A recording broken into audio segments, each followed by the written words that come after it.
दोस्तों चलिए मेरे इस YouTube चैनल में आपका स्वागत है। मैं आपको करंट अफेयर्स पढ़ाऊंगा जो आने वाले एग्जाम्स में आपको बहुत ही यूजफुल होंगे। दोस्तों, क्या G7 की $50 बिलियन की योजना यूक्रेन को प्रभावी रूप से सहायता करेगी? तो चलिए इस हेडिंग से आपसे क्या क्या क्वेश्चन पूछ सकते हैं मैं आपको बताता हूँ। दोस्तों, इटली में भी G7 शिखर सम्मेलन आयोजित हुआ है। वहां की प्रधानमंत्री जॉर्जिया मेलोनी ने यूक्रेन को $50 बिलियन की देने की घोषणा की है। ठीक है दोस्तों, तो आपसे यहाँ से एक क्वेश्चन आ सकता है कि G7 कहाँ हो रहा है? तो आप बताओगे इस साल G7 इटली में हो रहा है। ठीक है दोस्तों, वहां की जो पीएम है वो कौन है? तो वो आप लोग ध्यान रखना, आपसे क्वेश्चन पूछ सकता है अभी रिसेंट में कि वहां की पीएम कौन है? Giorgia Meloni. ठीक है दोस्तों, यहाँ दो क्वेश्चन क्लियर हुआ। आपसे तीसरा क्वेश्चन और पूछ सकता है कि G7 में किस देश को $50 मिलियन की सहायता की घोषणा की गई है? तो आप इसका जवाब दोगे यूक्रेन में। तो यहाँ से आपका 3 क्वेश्चन बन गया। ठीक है दोस्तों, आप ध्यान रखना कि G7 कहाँ हो रहा है इस बार? तो इटली में हो रहा है। यहाँ की पीएम कौन है? तो जिया मेलोनी जी हैं। और किस देश को $50 बिलियन देने की घोषणा की गई है?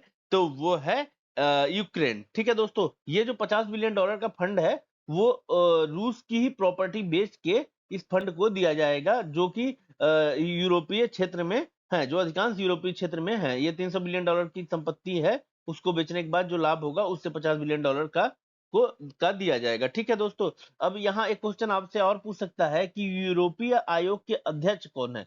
तो आप बताओगे यूरोपीय आयोग के अध्यक्ष जो है उर्सुला वान डेर लेयन है। तो आप से एक और क्वेश्चन यहाँ से बन गया। जो चौथा क्वेश्चन है कि यूरोपीय आयोग की अध्यक्ष अध्यक्ष कौन है? तो उर्सुला वान डेर लेयन। तो आप लोग ध्यान रखना कि G7 कहाँ हो रहा है? इटली में हो रहा है। वहां की पीएम कौन है? जियोर्जिया मेलोनी जी हैं। और $50 बिलियन की जो सहायता दी जा रही है वो किस देश को दी जा रही है G7 द्वारा? तो यूक्रेन को। और यूरोपीय आयोग की अध्यक्ष कौन है? तो उर्सुला वान डेर लेयन। ठीक है दोस्तों, इतना इतना आप ध्यान रख लेना। यहाँ से 4 क्वेश्चन आपके बनेंगे।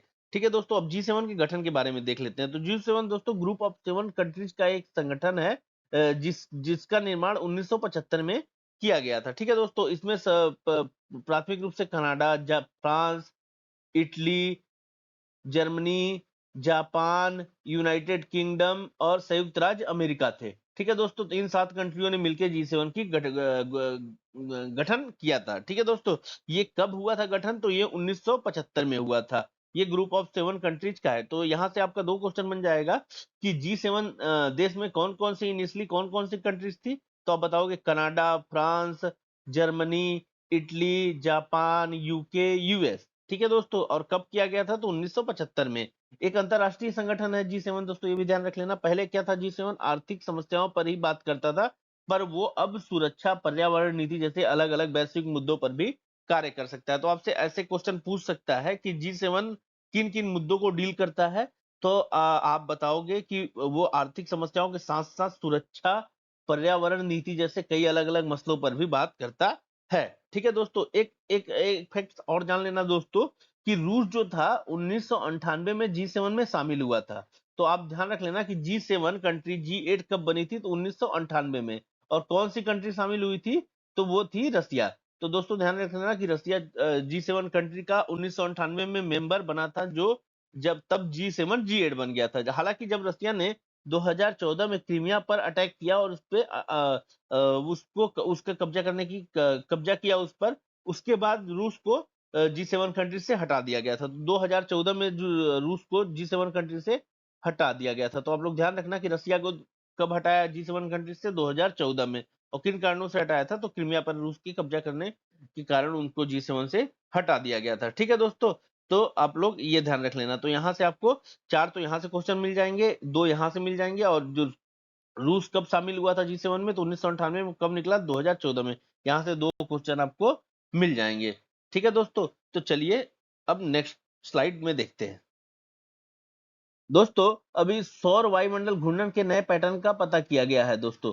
तो ये किस देश ने पता किया है? तो चीन ने किया। तो आपसे पूछ सकता है कि सौर वायुमंडल घूर्णन के नए पैटर्न का अभी किस देश ने पता किया है? तो वो बताओगे कि चीन ने। और इसके लिए चाइना वालों ने एक उपग्रह चाइना का एक उपग्रह है जिससे इस घूर्णन का पता किया गया है। उस उपग्रह का नाम है चेस शॉट भी उसको बोलते हैं। उसका पूरा नाम है चीनी एच अल्फा सोलर एक्सप्लोरर। तो आप लोग ध्यान रख लेना कि चीनी एच अल्फा सोलर एक्सप्लोरर से सौर वायुमंडल के घूर्णन के नए पैटर्न का पता किया गया है। ठीक है दोस्तों, ये नेचर एस्ट्रोनॉमी में भी छपा था। ये जो खोज हुई थी, ये नेचर एस्ट्रोनॉमी में भी छपा है। ठीक है दोस्तों, एक भारतीय सेना को भी एक नया ड्रोन मिला है, नागास्त्र। इसके बारे में भी क्वेश्चन आ सकता है। तो आपसे पहले तो क्वेश्चन पूछेगा नागास्त्र 1 क्या है, तो आप बताओगे कि एक ड्रोन है। ठीक है दोस्तों, ये किस प्रकार का ड्रोन है, तो आप बताओगे ये आत्मघाती ड्रोन है, यानी कि स्वयं डिस्ट्रॉय हो जाता है दुश्मन के ऊपर। ठीक है दोस्तों, इसका निर्माण कहाँ किया गया है दोस्तों, तो इसका निर्माण नागपुर में किया गया है। तो आप लोग ध्यान रख लेना कि इसका जो निर्माण था वो नागपुर की सोलर इंडस्ट्री ने अपने इकोनॉमिक्स एक्सक्लूसिव लिमिटेड के माध्यम से इस पर काम किया था और इसका निर्माण किया। ठीक है दोस्तों, इसका एक कामोकोजी मोड होता है दोस्तों, ये भी ध्यान रख लेना, आपको शायद काम आ जाए। एक कामोकोजी मोड में 2 मीटर तक की ये सटीकता मार्जिन के साथ जीपीएस निर्देशित सटीकता सुनिश्चित करता है, यानी कि 2 मीटर तक की इसकी एक्यूरेसी रहती है कामोकोजी मोड में। तो आपसे पूछ सकता है नागास्त्र 1 क्या है, तो आप बताओगे आत्मघाती ड्रोन है। ठीक है दोस्तों, इसका निर्माण कहाँ किया गया है, तो इसका निर्माण नागपुर में किया गया है। इसका कामोकोजी मोड 2 मीटर तक की सटीक एक्यूरेसी देता है।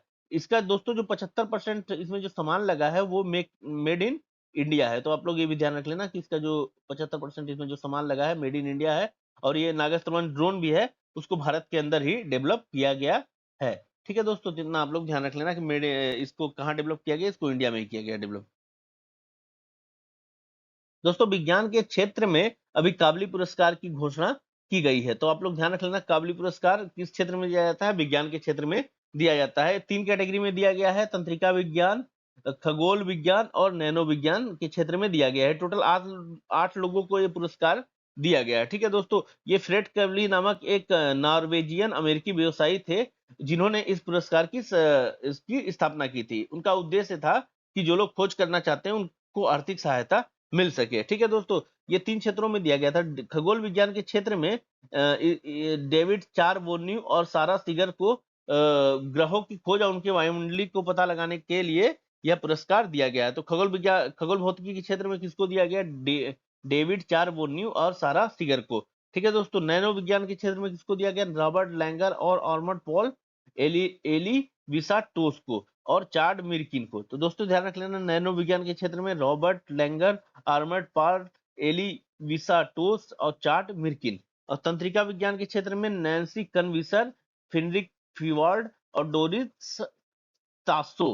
ठीक है दोस्तों, तो आप लोग ध्यान रख लेना कि तंत्रिका विज्ञान के क्षेत्र में नैनिस किनविसर, विनरिक फ्रीवार्ड, डोरिस तास्को को ये इन्होंने क्या खोज की थी, तो इन्होंने मस्तिष्क कैसे चेहरे की पहचान करता है इस पे काम किया था, इसके लिए इनको मिला था। ठीक है दोस्तों, तंत्रिका विज्ञान के क्षेत्र में नैन्सी कैनविसर, विनरिक फ्रीवार्ड और डोरिस ताओ को मिला था।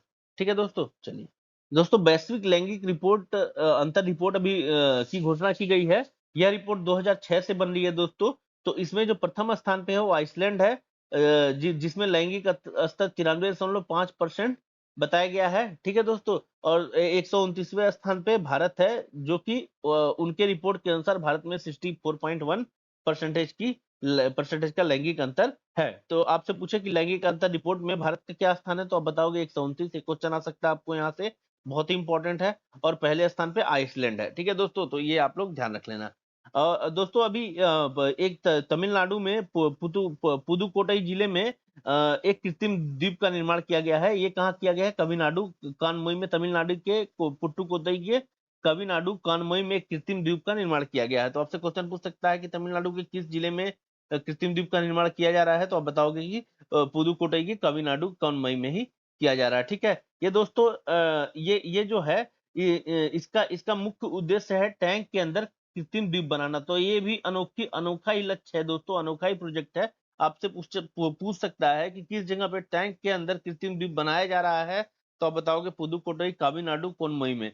तो ये क्वेश्चन आपसे पूछ सकता है। तो यहाँ से आपको 2 टाइप का क्वेश्चन मिल सकता है। एक तो पूछ सकता है टैंक के अंदर कृत्रिम द्वीप बनाया जा रहा है, वो कहाँ बनाया जा रहा है, और दूसरा पूछ सकता है कि कृत्रिम द्वीप अभी भी रिसेंट में कहाँ बनाया जा रहा है। आपको ये ऑप्शन दे देगा और आपसे ये क्वेश्चन। चलिए दोस्तों, इसी सेशन में हम लोग नेशनल पार्क भी देख लेते हैं। तो दोस्तों इंद्रावती जो नेशनल पार्क है वो छत्तीसगढ़ में है। तो आप लोग ध्यान रख लेना, इंद्रावती नेशनल पार्क आपको कहाँ मिलेगा, ये छत्तीसगढ़ में मिलेगा। ठीक है दोस्तों, आपसे पूछे खांग चेंदोगा नेशनल पार्क कहाँ है, तो आप बताओगे सिक्किम में है। ये भी इंपॉर्टेंट है, खांग चेंदोगा कहाँ है, सिक्किम में है। ये भी बहुत पेपर में नहीं आया है, तो आपसे पूछ सकता है। खांगचेंदोगा नेशनल पार्क कहाँ है? सिक्किम में है। दचिग्राम कहाँ है? तो जम्मू कश्मीर में। आप बताओगे दचिग्राम को कहाँ बताओगे आप? जम्मू कश्मीर में है, ठीक है। कहाँ है? जम्मू कश्मीर में, ठीक है दोस्तों। हेमिस नेशनल पार्क कहाँ है? तो ये भी आप बताओगे जम्मू कश्मीर में है, ठीक है दोस्तों। हेमिस कहाँ बताओगे? जम्मू कश्मीर में। बांदीपुरा नेशनल पार्क कहाँ है दोस्तों? तो बांदीपुरा आपसे पूछे तो आप बताओगे कर्नाटका में है। बांदीपुरा कहाँ है? कर्नाटका में है। पापीकोंडा आपसे पूछ ले नेशनल पार्क कहाँ है? तो आप बताओगे आंध्र प्रदेश में। पापीकोंडा आपको कहाँ मिलेगा? आंध्र प्रदेश, ठीक है दोस्तों। रायमाना कहाँ है दोस्तों? तो आसाम में है। तो हमने आसाम के दो नेशनल पार्क पढ़ लिए, एक तो रायमाना पढ़ लिया, ठीक है दोस्तों। चलिए दोस्तों, अब महात्मा गांधी नेशनल पार्क कहाँ है? ये अंडमान निकोबार द्वीप समूह में है, ठीक है दोस्तों। तो आपसे पूछ ले महात्मा गांधी नेशनल पार्क कहाँ है? तो आप बताओगे अंडमान निकोबार द्वीप समूह में है, ठीक है दोस्तों। मौलिंग नेशनल पार्क कहाँ है? तो ये पड़ता है अरुणाचल प्रदेश में। मौलिंग कहाँ पड़ेगा आपका? अरुणाचल प्रदेश में। तो आप लोग ध्यान रख लेना कि मौलिंग आपको कहाँ मिलेगा? अरुणाचल प्रदेश में। नामदफा कहाँ मिलेगा? अरुणाचल प्रदेश में। तो आपसे अरुणाचल प्रदेश के दो नेशनल पार्क हो गए, मौलिंग और नामदफा, ठीक है दोस्तों। महात्मा गांधी कहाँ नेशनल पार्क है? वो अंडमान में है, ठीक है दोस्तों। महात्मा गांधी कहाँ मिल नेशनल पार्क आपको? अंडमान में। रायमाना आसाम में। पापीकोंडा आंध्र प्रदेश में। बांदीपुर कर्नाटका में। दाचीग्राम जेके में। हेमिस जेके में। खांग चेंदोगा आपको कहाँ पड़ेगा? वो पड़ेगा आपका सिक्किम में। खांग चेंदोगा। इंद्रावती छत्तीसगढ़ में, ठीक है दोस्तों। पहला नेशनल पार्क कौन सा था? जिम कॉर्बेट नेशनल पार्क था। अभी ध्यान रख लेना आप लोग। पहला नेशनल पार्क कहाँ है? मरुदफा कहाँ है? राजस्थान में है। तो मैंने कुछ अभी नेशनल पार्क भी आपको इस सेशन में बता दिया। धन्यवाद दोस्तों।